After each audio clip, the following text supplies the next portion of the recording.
Duties to clients covers these 5 standards. Standard 3A, loyalty, prudence and care.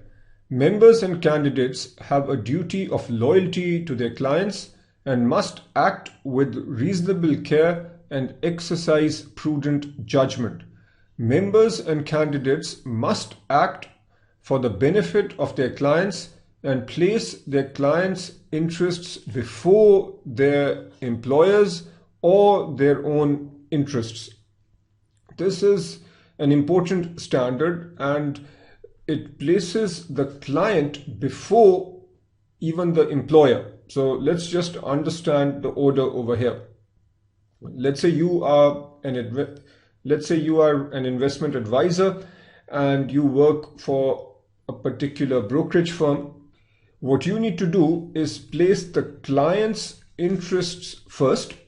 After the client's interests come the interests of the employer and then your own interests. So the client comes first.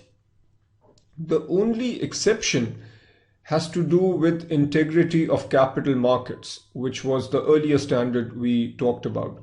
The only time that you might compromise your client's interests if there is a conflict with the integrity of capital markets, which means that if the client is expecting you to do something that is not right, something that might compromise the integrity of capital markets, then obviously you do not need to follow what the client is saying. When discussing standard 3A, it's also important to understand the meaning of the term prudence. Prudence requires caution and discretion.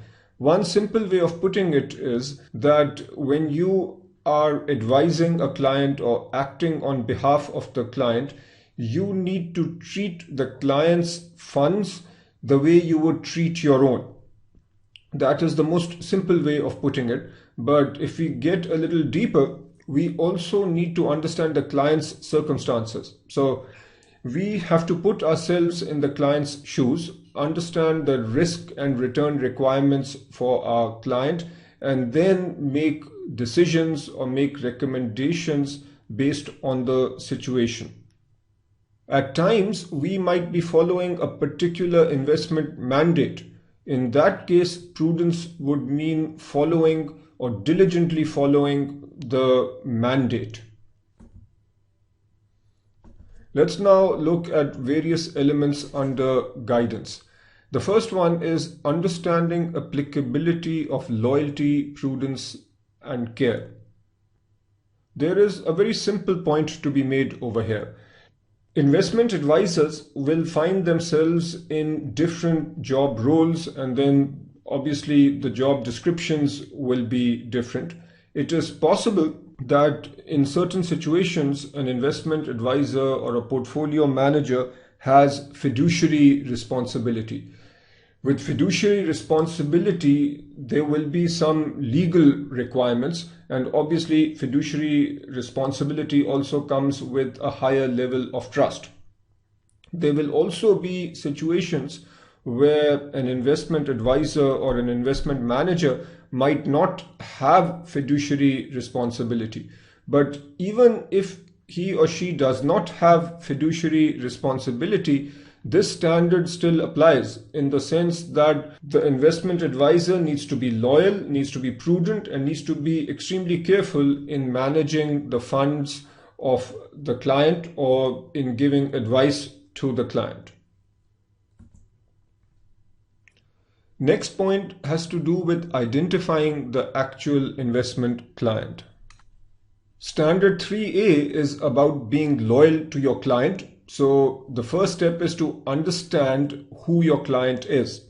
Often this will be relatively easy. If you've been hired by a wealthy individual to manage his money, then obviously the client is that wealthy individual.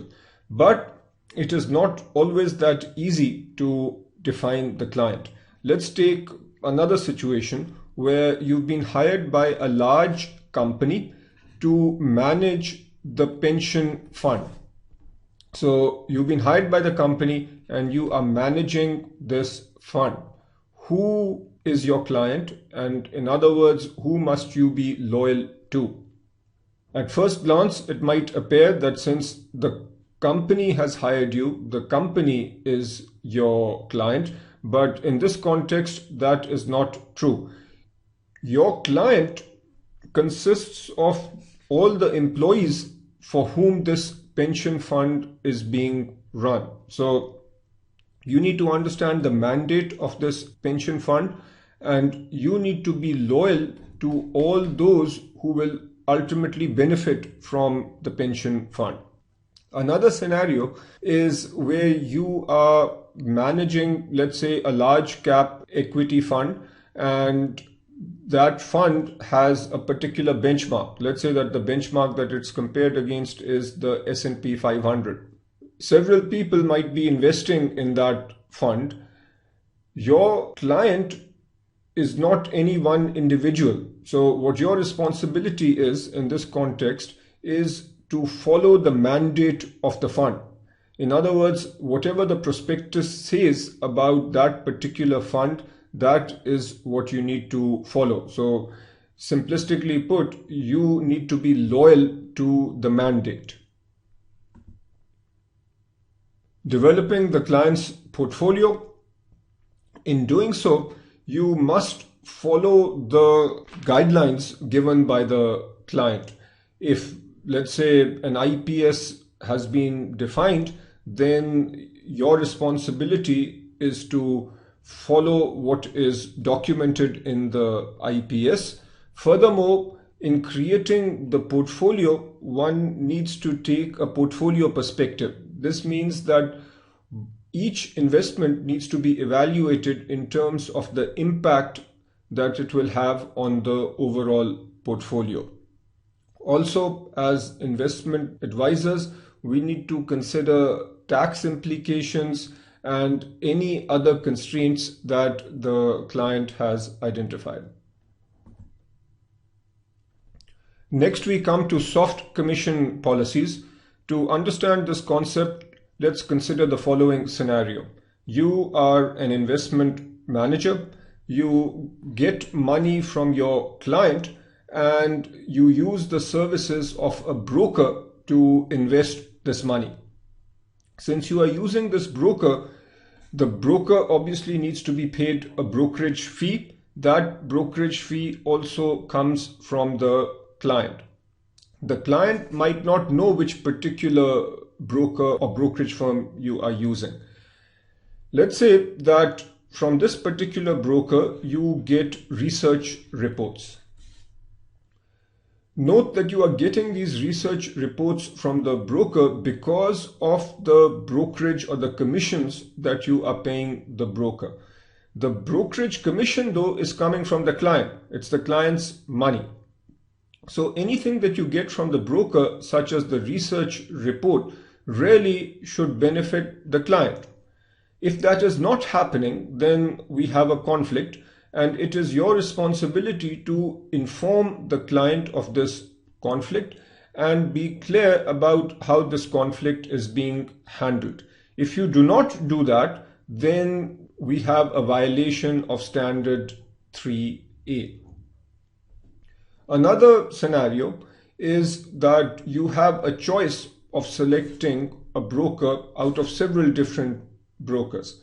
It is your responsibility to provide best execution, which means that you should pick a broker such that the overall cost, this includes both implicit and explicit costs, should be minimized.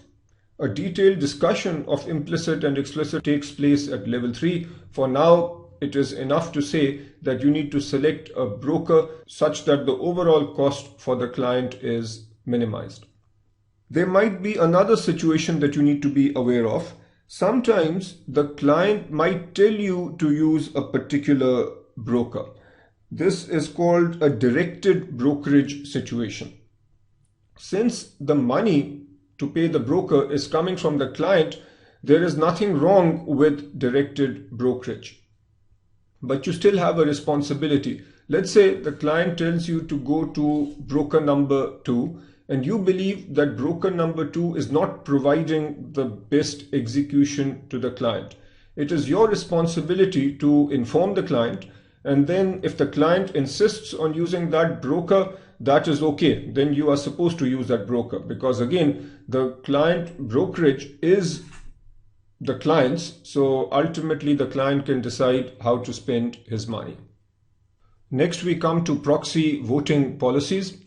To understand this, let's say that you are an investment manager again, and on behalf of your client, you've purchased 1 million shares in General Electric. This means that your client can vote based on those 1 million shares. But since you are managing the 1 million shares, you can vote on behalf of the client. When we talk about proxy voting policies, basically that is your policy or your firm's policy with regards to voting. It is not necessary that every time there is a vote, you vote on behalf of the client, because if you do a cost-benefit analysis, at times it will not be worth putting the effort into voting. However, when you believe that it does make sense to vote because there will be a benefit to the client, then you should go ahead and vote.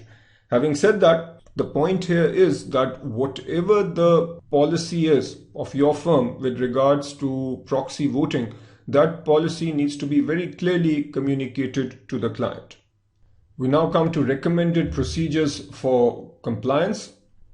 You as an investment manager should regularly share account information with your clients, and regular means at least every quarter.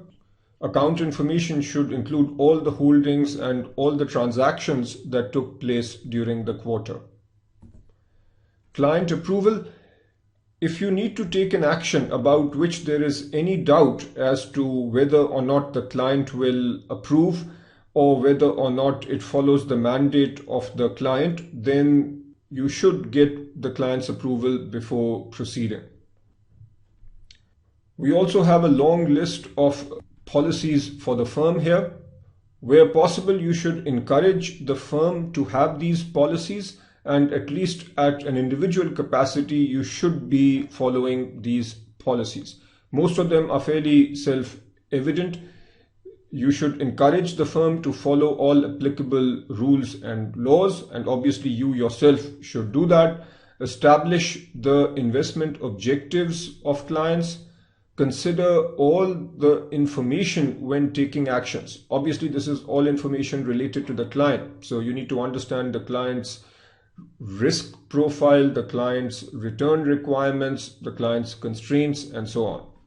When making investment decisions, you need to make sure that the portfolio is well diversified.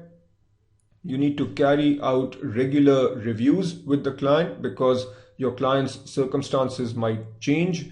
You need to deal fairly with all clients with respect to investment actions. If there are any possible conflicts of interest, then these conflicts need to be disclosed to the client. Related to that is compensation arrangements. What your firm needs to do is disclose to the client any compensation arrangement that the managers have. So if a manager is being compensated based on the returns that the client is receiving, then obviously the client needs to know that. Maintain confidentiality. This connects with something we've discussed earlier. The confidentiality of the client needs to be maintained. We have covered the main points related to Standard 3A. Now work through the examples. 3B, fair dealing. Members and candidates must deal fairly and objectively with all clients when providing investment analysis, making investment recommendations, taking investment action, or engaging in other professional activities. Note that this standard talks about fair dealing and the fact that you must deal fairly and objectively with all clients. The term equally is not used. The reason is that different clients will have different circumstances. So it does not make sense to deal in exactly the same way with every client. The other related point is that your firm might offer different levels of service, and some clients might pay more for personalized service.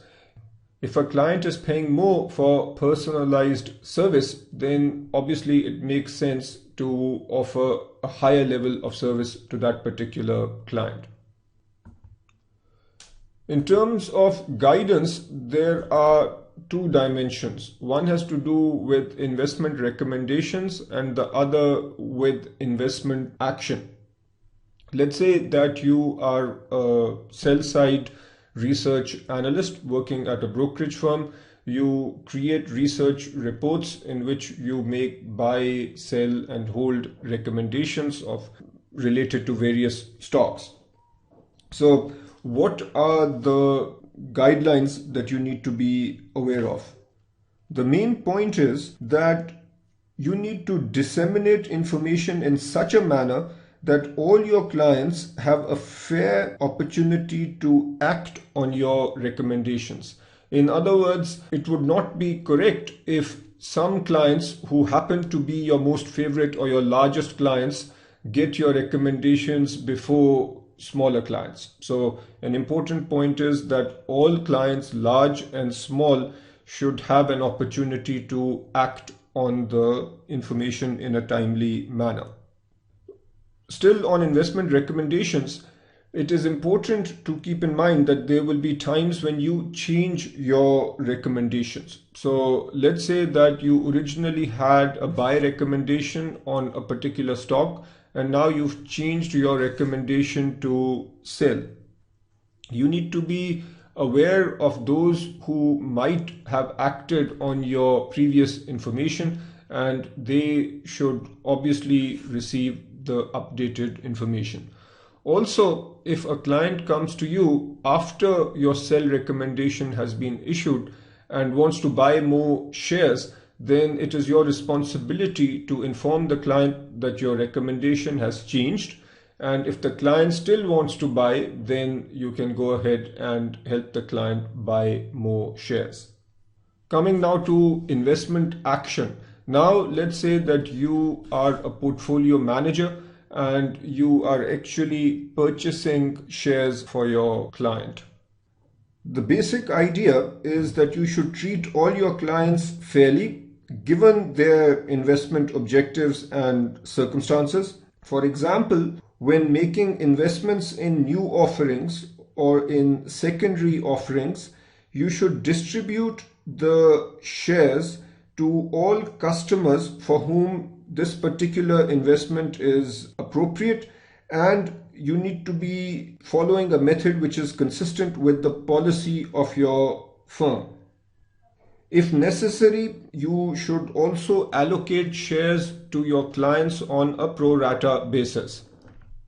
There are a few more points to keep in mind here. Let's say that you have multiple clients and one of the clients happens to be a family member who is a regular fee-paying client. When you are making allocations, this family member needs to be treated fairly like any other client. The reason is that the family member is also paying the fee just like any other client. You should disclose to your clients and prospective clients the documented allocation procedures of your firm. This disclosure should be clear and complete, and if the client has any questions about the procedure, then you should make those points clear to your clients and potential clients. When coming up with fair dealing compliance procedures, we should keep the following in mind. Number one, limit the number of people involved. And this is fairly obvious. Let's say that there is a committee involved that researches a given set of stocks. If there are lots of people involved in the process, then let's say that this committee is discussing a situation where the recommendation is changing from a buy to a sell. With lots of people involved, it is possible that somebody on this group will disseminate the information before the formal release. Second point is to shorten the time frame between decision and dissemination. And again, if this time frame is long, then the chances are higher that somebody will disseminate the information. On the other hand, if this time frame is very short, then the chances of information being disseminated by somebody in this group would be lower. Firms should publish guidelines for pre-dissemination behavior. For example, a strict policy might be that while a given stock or a given investment is being discussed and a recommendation is being developed, nobody on that committee should talk about that particular investment with anyone else during that time, and no one should be taking any investment action. When dissemination is done, in the sense that the information is shared with the rest of the world, then it should be simultaneous. In other words, different clients and stakeholders should get the information at the same time. Firms should maintain a list of clients and their holdings. And as discussed earlier, firms should develop and document trade allocation procedures. These procedures should be communicated and shared with clients if requested. Disclose trade allocation procedures. So I already mentioned this. Establish systematic account review. The accounts of the individuals in the firm as well as the accounts of different clients should be evaluated on a periodic basis to ensure that all clients are being treated fairly. As discussed earlier, firms can have different levels of service, and these different levels of service need to be clearly defined and disclosed to clients. The clients should then have the option of selecting the level of service that is appropriate for them. Obviously, clients who want a higher level of service will pay more, and then they get the level of service corresponding to what they pay for and what they have selected. That is it in terms of standard 3B. Now work through the examples. Standard 3C has to do with suitability. There are two aspects here. One aspect is where you are involved in an advisory relationship with your client. The other aspect is where you might be responsible for managing a portfolio to a particular mandate or strategy. Let's consider the advisory relationship scenario first. When members and candidates are in an advisory relationship with the client, they must do the following. A. Make a reasonable inquiry into a client's or prospective client's investment experience, risk and return objectives, and financial constraints prior to making any investment recommendations or taking investment action, and must reassess and update this information regularly. We'll see this material in detail when we cover portfolio management, but simplistically the idea is that an investment advisor must understand the client's risk and return objectives, the client's knowledge of financial markets, and based on the client's situation, the investment manager or the investment advisor should develop an investment policy. The client might be an individual or the client might be an institution, but regardless of the exact nature of the client, an investment policy must be created.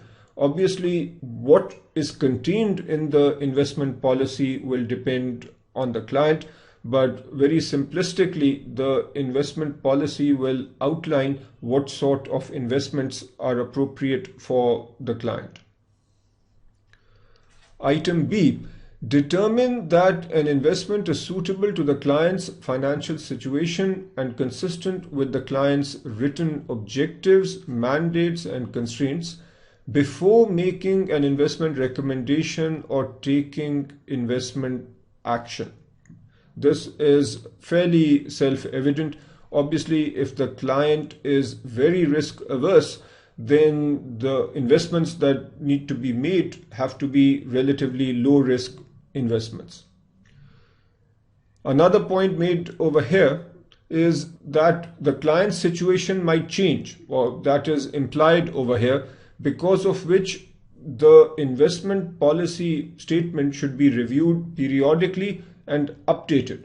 The updates could happen based on changes in the client's situation. The updates might also happen based on changes in the financial market expectations. Point C is that we need to judge the suitability of investments in the context of the client's total portfolio. And this combines with the need for diversification. As discussed in an earlier standard, the diversification perspective needs to be kept in mind when we advise a client.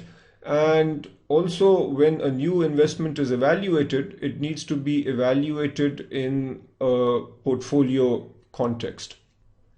Coming now to the other dimension, when members and candidates are responsible for managing a portfolio to a specific mandate, strategy, or style, they must make only investment recommendations or take only investment actions that are consistent with the stated objectives and constraints of the portfolio. Let's say that you are a portfolio manager and you are managing a fund which consists of small cap stocks. Now, your mandate is that you are only allowed to invest in stocks in a particular region where the market capitalization is below a certain amount. Now, it is your responsibility to stick to that particular mandate. There might be additional objectives and additional constraints. And again, all the constraints and objectives need to be documented and you need to follow them.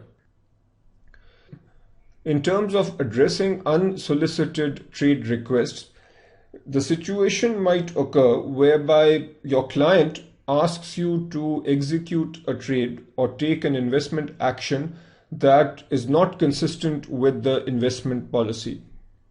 In this situation, what you need to do is try and educate the client or the investor and inform him or her that the proposed action is not compatible with the stated investment policy.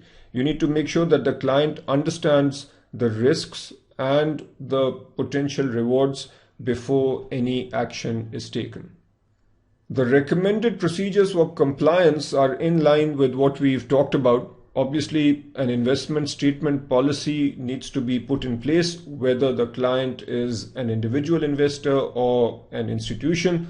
This investment policy statement should be updated on a regular basis because either the client's situation might change over time or the investment environment might change over time. The last point, suitability test procedures, suggests that you as a member or candidate should encourage your firm to conduct routine tests to determine whether investments that are being made for clients are indeed suitable for the client. This would involve going beyond numbers like expected returns and looking at the actual risks and potential risks of investments relative to the stated risk tolerance of your clients. That is it for standard 3C. Now work through the examples. Standard 3D, performance presentation. When communicating investment performance information, members and candidates must make reasonable efforts to ensure that it is fair, accurate, and complete. The guidance is fairly straightforward. Investment managers should provide credible performance information to clients and prospective clients. Avoid misstating performance or misleading clients. If the presentation is brief, make available to clients and prospective clients on request detailed supporting information. In terms of recommended procedures, CFA Institute recommends that investment management firms apply GIPS standards. These standards are covered briefly at level 1 and in detail at level 3. GIPS standards, however, are optional. Firms that do not comply with GIPS should do the following. When presenting performance data to clients, their level of knowledge and sophistication needs to be considered.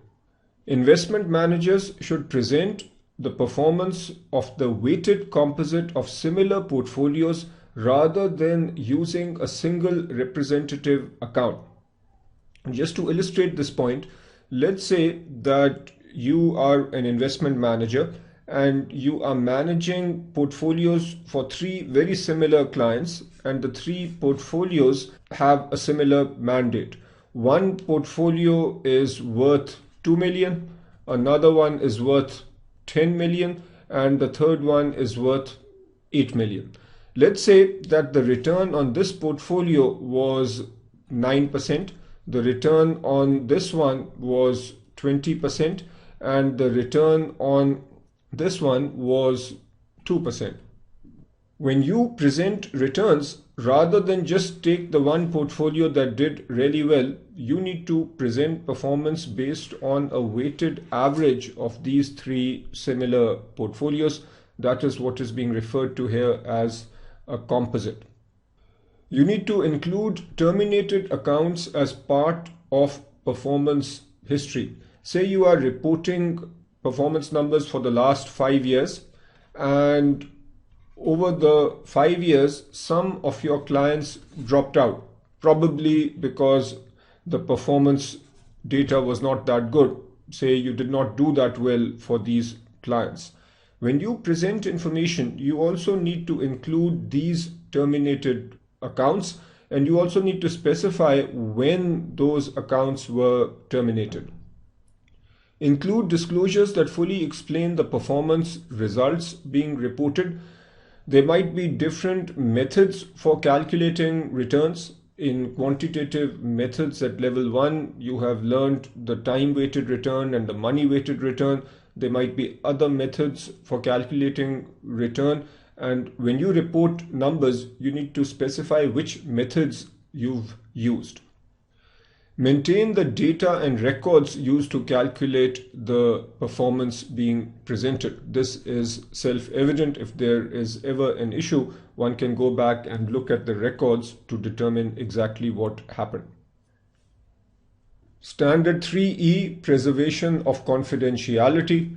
Members and candidates must keep information about current, former, and prospective clients confidential unless one of these 3 things happens. The information concerns illegal activities on the part of the client, the disclosure is required by law, or the client or prospective client permits disclosure of the information. In terms of guidance, the first point is with regards to the status of the client. If the client is no longer active, in other words, let's say you've lost a client, the information related to the client still needs to be confidential. Compliance with laws, that's already been mentioned here. One can share confidential information as long as it is required by the law. Electronic information and security. A tremendous amount of information is now maintained electronically, and firms need to ensure that processes and procedures are in place such that information is not accidentally shared. A very simple example is where a communication might be happening via email with several clients, and instead of using the BCC feature, the CC or regular feature is used, and in that way the client email addresses, which are confidential, might be shared with each other. A very simple example, but it illustrates the fact that with a lot of information being shared electronically, firms and members need to be extra careful. Professional conduct investigation by CFA Institute. If a client of yours is being investigated by the professional conduct program, then this particular standard does not necessarily apply. because PCP keeps any confidential information completely to itself. In other words, the PCP can be considered an extension of yourself, and therefore it is okay to share confidential information with PCP. Recommended procedures for compliance. This point illustrates the simple and most conservative approach, which is to avoid disclosing any information received from a client except to authorized fellow employees who are also working for the client. That is the standard procedure unless some of these exceptions apply. That is it in terms of standard 3. This is a very testable standard because of the fact that one of the most important actions for investment advisors and investment managers is to keep the best interest of their clients in mind. And I strongly encourage you to work through all the examples related to duties to clients.